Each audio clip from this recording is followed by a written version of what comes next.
Good evening, everyone. Welcome back. We invite you, as always, to follow us on our social networks at RBTL Sports on Twitter and on Facebook at facebook.com/RBTL Sports. We've got a jam-packed show for you today as we welcome Malik Shahid. He's an in-ring boxing announcer, host, Mr. Versatile himself, and he'll be weighing in on two topics. First, on our Four Down segment, we talk about the Big Three in Cleveland. On our Pretender or Contender segment, we're talking about the AFC West. Do they have what it takes to win the Super Bowl? And last but not least, I face off against the ex-Impact coach.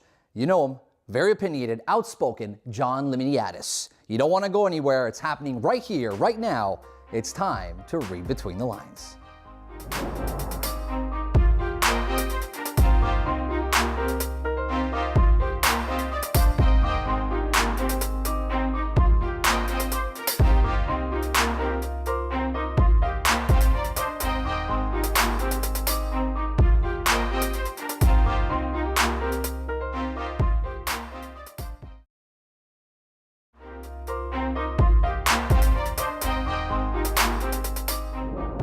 The NBA season is around the corner. There's no denying that all eyes will be on the Cleveland Cavaliers, more specifically, the new Big Three. On this week's Four Downs, we're breaking down the team. We're breaking down LeBron four different ways. Of course, as always, we invite you to join the conversation at facebook.com/RBTL Sports, as well as on Twitter at RBTL Sports. It's a pleasure to welcome this man right here on this week's panel. It's Malik Shahid, one of the guys who's paved the way for future hosts here in Montreal and abroad. Great to have you on the show, man. Hey, great show. Love the show. To his right is David Hurley, RBTL contributor. Great to have you back. You were in Buffalo as well last weekend. Great weekend. Great game by Kyle Orton and that last winning drive. Couldn't have asked for better. Watkins. Can't get better than that. And we welcome back this man right here. You weren't here last week, but good to finally have you back. Pierre, it's going to be a blast to have you back, and hopefully over the next 36 weeks we're going to talk some basketball. Speaking of basketball, I want to start with you, Malik. There's been a lot of talk about the new Big Three. They're calling it the new Big Three versus Miami. Where does this stack up for you? Do you think that what LeBron has right now in Cleveland is superior to what he had in Miami? Yes, I think these guys bring new energy, young legs, and I just think that, Chris Bosh and Wade, no disrespect, I just find their energy's lacking. And their leadership is lacking also. I just felt that they really let down the team in the playoffs, and LeBron had everything on his shoulders. And I think LeBron's bringing a great experience that he learned in Miami. He's bringing it back to Cleveland. I think they're ready to make some energy. You surprised a little bit with the letdown in Miami as well, in terms of the fact that they only, he promised 5, 6, 7, and he ended up walking with 1, right? So were you a little bit surprised? They won two. But are you surprised by that? I'm not surprised. I'm actually, the guys are a little bit older. The nucleus, Dwayne Wade's 32 years old. Chris Bosh is not, he was playing a little bit of a center, he was playing a little bit of power forward. He's not that type of player. He's not the center inside position. They would have a hard time when they were trying to get the boards against big teams. The argument is this new Big Three better? It is. Constituted than the old one? It is, because you're going to have I'm not sure, because none of these guys have ever been in the playoffs before. Okay. So for you, it's lack of playoff experience. They've never been in the playoffs before. Kevin Love and Kyrie Irving never played a full NBA season. Yeah, but Kyrie Irving was also the MVP at the World Championship, the FIBA. That's awesome. He's young. They're 22, 26 21. Respectively with Kevin Love. Mm-hmm. It's a young nucleus here. You're talking about guys who have a huge potential moving forward, do they not? Well, it's a young team, but you're asking me, do I favor two guys? If we only take Kevin Love and Kyrie Irving, do I favor two guys that never been in the playoffs compared to Dwayne Wade, who took the year before LeBron came, took a sorry Miami Heat team to 43 wins, scoring 30 points per game.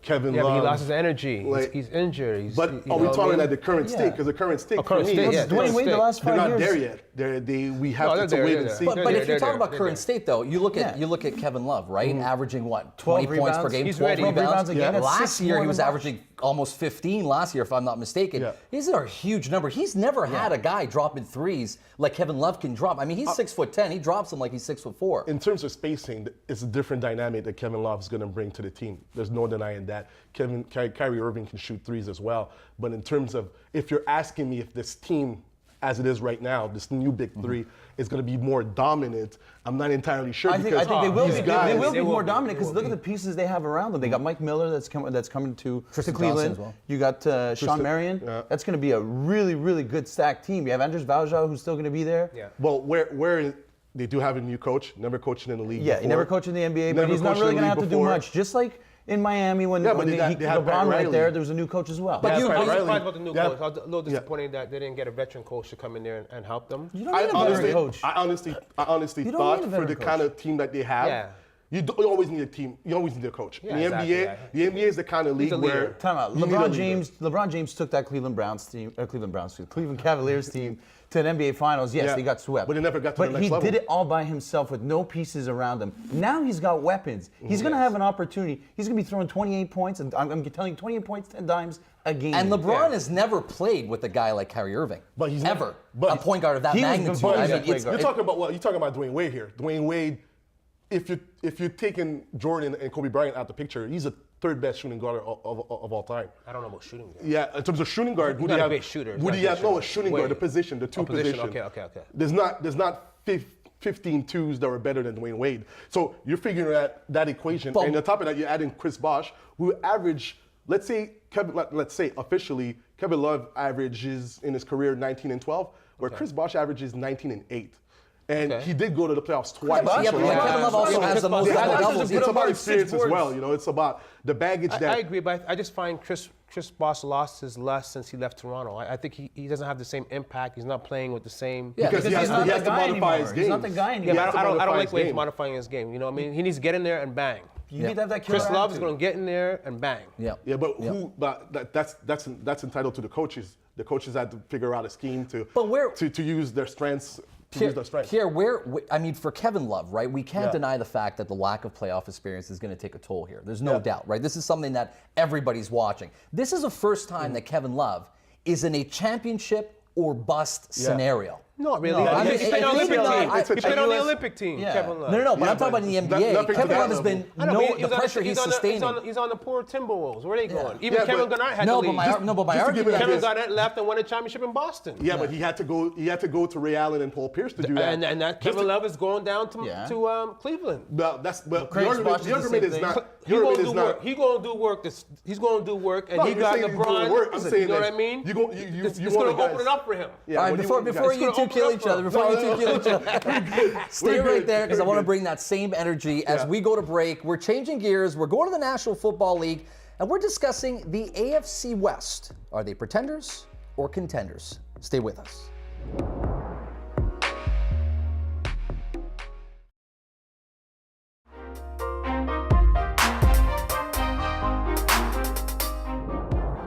Welcome back to the Pretender Contender segment where we're discussing the AFC West. Are they pretenders or contenders to win the Super Bowl? As always, we invite you to join the conversation at facebook.com/RBTL Sports, as well as on Twitter at RBTL Sports. We welcome back this man right here, Mr. Versatile himself, Malik Shaheed. What's up? Great to have you back. I'm happy. To his right is David Hurley, RBTL contributor. Great to have you. Always good to be back. And last but not least, my paisan. You weren't here last week. Great to have you back and back in your rightful chair. And we look forward to some great opinions from you. Get this done. All right, Malik, we'll start with you. Pretender or contender, the AFC West?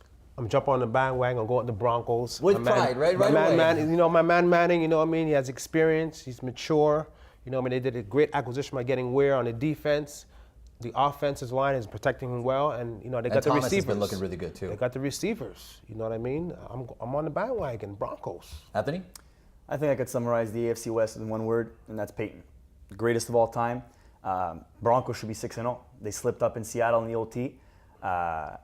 I think that if Peyton has to carry the rest of the Denver Broncos on his shoulders across that goal line to get that ring and silence all the critics, he will. They're hungry. They're hungry. Yeah, but in all fairness too, I mean, I There's a know playoff you think problem. he's a contender. You think the Broncos are contenders, but I know you'll argue that because Yeah. in the playoffs, Manning has been. He's been inexistent. I mean, Yeah, he's true. he's choked in more games than he's wanted to. And you look at it, he's playing San Diego this week, and San Diego is a really tough opponent. So the AFC West does have some strong teams, also with Kansas City at 3-3. But we saw how tight that game was we last saw week at exactly. 23-20, I mean, what I really see happening is I see the Broncos losing a game or two, and if New England wins out, that means the home playoff game, the New AFC, England? AFC, Come on, man. AFC. New England's done, man. I think They're they're No, finished. New They're done. England's They're done. New England's not done. They're still winning. Tom Brady's getting the job done. Belichick and Brady's, Gronkowski's back. love So story that is means done. the AFC playoff picture will have to go through Pick another New team. England. Pick another team. No, But it'll have to go through New England. they're sitting at 5 and they're sitting 5-2. Right.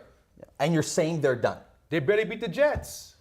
5-2. They That's barely the get the job done. The They get the Patriots are job the done only every week. team No. that you could turn around and say they're done when they're banged leading up, they're 5-2. banged up. How could they be done if the last 6 years they've been in the AFC Championship game? The last 4 Where years have they been? Where did they win? They didn't even get to the championship. they get to the championship twice, and they won.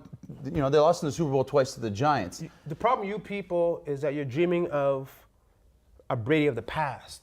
We in 2014, 2015. He's done. He's not I done. respect him though. I respect what he's done. defense I is- still love him as a quarterback, but at the end of the day, So then if it's not... So the if it's not- dynasty's over. So if it's not New England, right? Who out of the AFC? So you believe them to be contenders. Who do you like specifically? Except, I mean, obviously you mentioned Broncos. I think we're forgetting about one guy. Green Bay. Phillip Rivers, right? Diego Chargers. You know, he broke a record this year that no one really knows about.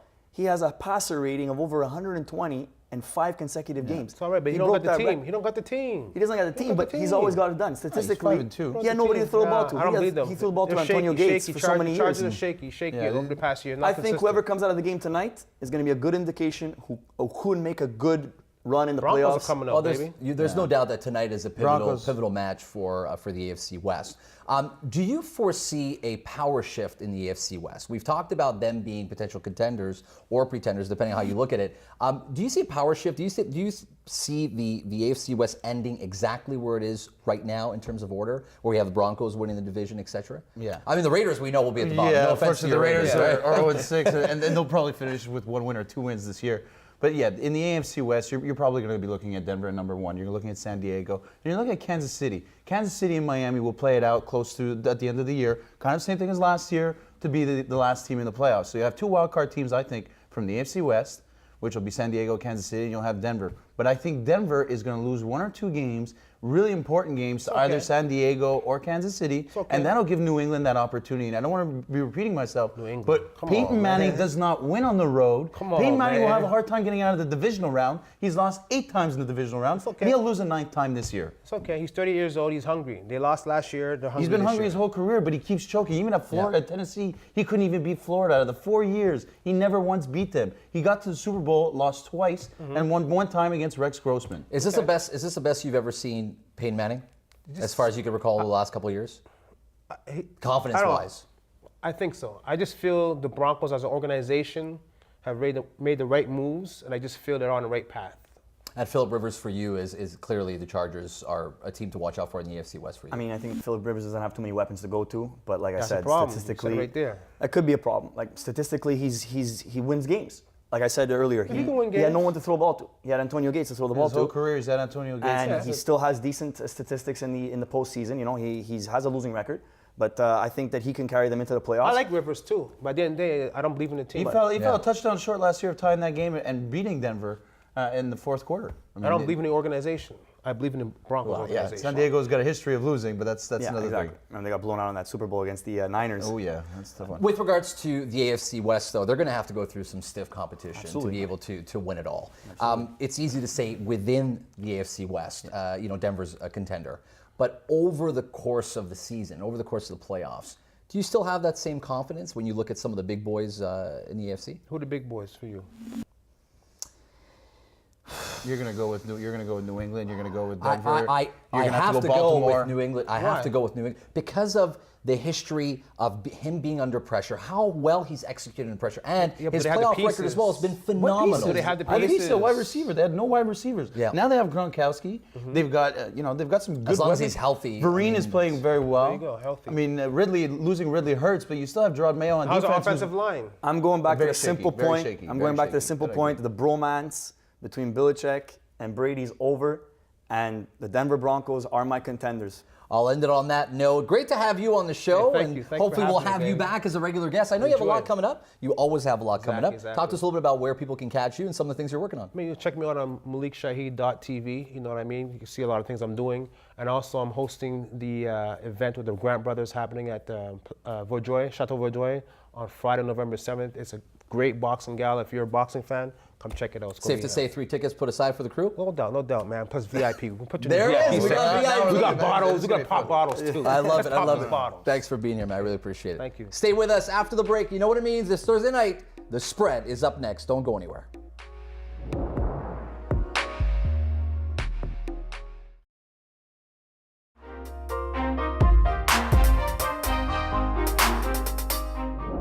Welcome back to The Spread, where we give you our opinions and picks on some key matchups in the world of professional sports. As always, we invite you to give us your opinion. Do you agree, disagree with these gentlemen? We want to hear about it on facebook.com/RBTL Sports. We're joined by Pierre Just, Anthony Cornelli, David Hurley. Great to have you guys back. I want to start with you. NFL matchup on Sunday. Huge matchup. 5-1, 5-1. Eagles, Cardinals. What do you got? Battle, for me, the two best teams in the NFC right now. You have Arizona playing Philadelphia at home. I got Arizona. I just think that right now they're on pace. They see what's going on with San Francisco. They're struggling. They see what's going on with Seattle. They're struggling. Statement game for both as well. It's a statement game for both, but I think Arizona has a lot more to prove right now. And I feel with the crowd behind them, I feel confident that they're going to win. Two teams that are looking to make a statement is in the always classic El Clasico. What do you have? Biggest game in the world marks the return of Luis Suarez. After some controversial comments they made this week that Messi's better than Ronaldo, What? I'm looking for a big game out there. Let's speak about my picks a little later on. Okay, all right. David, huge matchup on Thursday night. Tonight, it's going down. We've got the Chargers versus the Broncos. This could be a power shift, this is potentially. This is definitely a big game, and Denver's favored by 7.5. And I think the problem for Phillip Rivers is he's going to be getting chased at by two studs in DeMarcus Ware and Von Miller. 8 sacks and 7 sacks respectively. That's impressive, and I think that he's going to spend a lot of time on his back. He's going to be hurting after that game. All right, so it's time for our picks. I'll start with you. What do you got? I got Real, I got Denver, and obviously I have Arizona already. Anthony. I got the Eagles well rested to go into Arizona and cover. I got the Denvers to put a stronghold on the division by beating the Chargers. And I got a quick lightning counterattack Ancelotti victory 2-1 with a controversial decision over Barcelona at home. Man, you called that one. I'm going to take Real Madrid, and I really like Cristiano Ronaldo scoring me some goals in that game. I also have the Eagles winning that game. Coming off the bye week, it's going to be tough to beat them. And, of course, I got the Broncos. I got Barca, my Eagles. LaShawn McCoy is going to step up with a huge game. Shocker. What? I had to. That's my opportunity to be able to talk about it. So I've got them, and as well as the Broncos. I think Peyton Manning's going to step up. So it's going to be a huge week in the world of sports. We invite you, as I mentioned before, to give us your opinion. What do you think about the picks? That's what the spread's all about. But you don't want to go anywhere, because after the break, as my face-off is up next.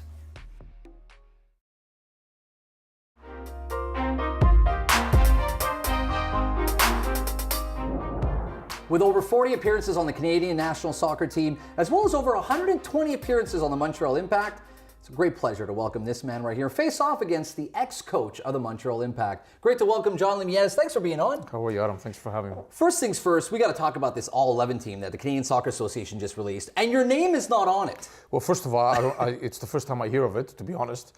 Second of all, look, somebody must have had a problem when they picked the starting 11. So you have beef with them, right? Absolutely. But at the same time, there's a lot of good players that have passed through the ranks of the national team. So it's not a shame for me not to be on it.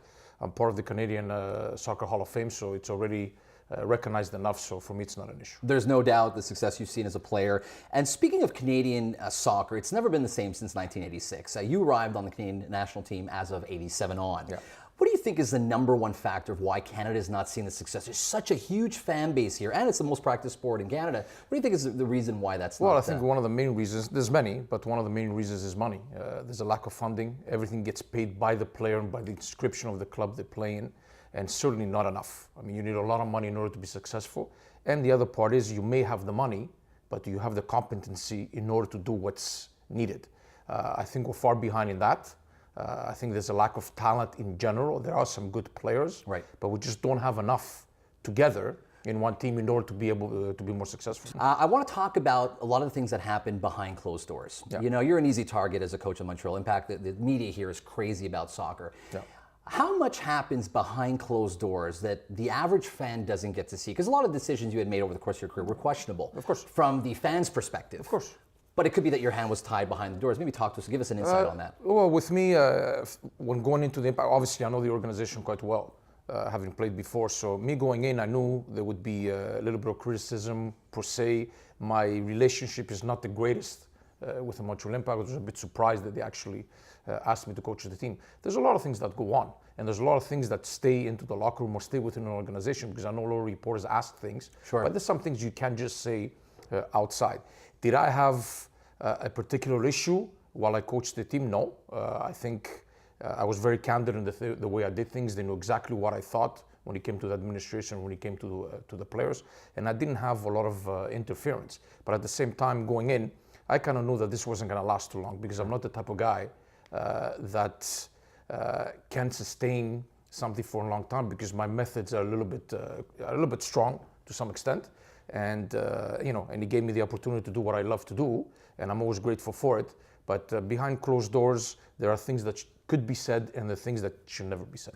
I want to talk about that moment where you felt that it wasn't going to be a long tenure, that you potentially felt that, you know what? No, that was from the beginning. Right from the get-go. Yeah, that was right from the get-go, because... Was management aware of this?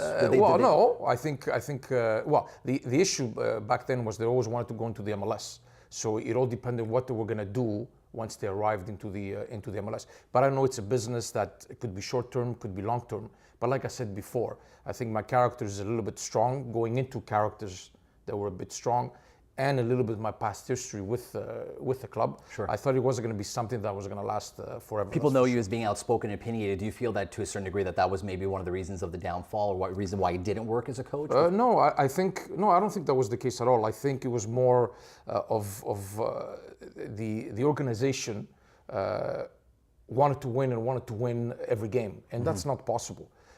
It's very hard to do, even though it's a very good organization. They had the money in the USL. Sure. We were good, but you can't win every game. And I think they were a little bit too focused on it, less of the progression and the methodology of it, rather than just winning and winning alone. And I think there was a little bit of a little bit too much of that thought, which I'm a big believer that professional sports, it's all about winning. Sure. But you can't always win every game. It's just not possible. The business of soccer, as they say.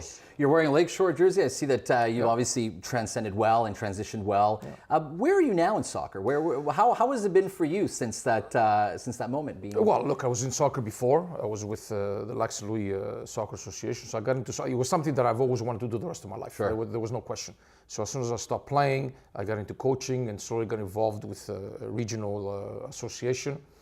I left from there for the reason of going to the Impact, and then I've been involved with various clubs as a technical director, and right now it's my third year with a great club like Lakeshore, who has about 5,000 players. Well, it's great to welcome you. It's very generous for you to give us some of your time. Before we let you go, as always, we want to have a little bit of fun with you. So I'm going to ask you 5 questions in our rapid fire segment, and you let me know the first thing that comes to mind. You ready to go? I don't have much in my mind, so that would be a problem. Okay, let's start with Ronaldo or Messi? Messi. Maradona or Pele? Maradona. Have you ever played World Cup on PlayStation, and if so, how bad or good are you in it? I'm terrible in it, but I am in it as a player in the 1998 version of it, or 1999 version of it. Okay, so it's pretty cool. As a collector's item, that's pretty right? cool. Yeah. Okay. What would be one word to describe your coaching style? Honest.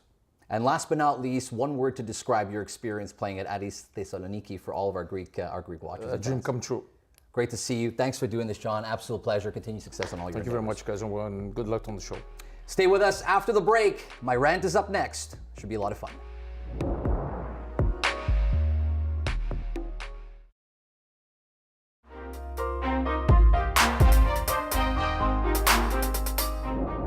We'd like to take the time to turn our attention towards something that's taken place a little further from home, but in no way further from our hearts.